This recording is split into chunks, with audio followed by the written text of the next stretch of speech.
ភាពប្រៃលើស្រុកទ្រាំងបាំងដីទំនាបរំលេចគង់រៀបទេសភាពជើងភ្នំ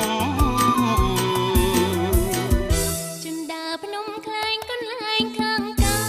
តកន្លែងខាងកើតមេពីអងអាទទួលស្វាគមន៍ត្រជាស្រាប់ស្រួលដល់កំពូលភ្នំរកជាតិចិត្តជុំមនោរម្យណាបងយ៉ាងចូលវិបជាទៀនធូថ្វាយព្រះពុទ្ធរូបសូមសាចាបសូមនឹកដល់បារមីយាយរំដួលផងដែលនាំឲ្យបង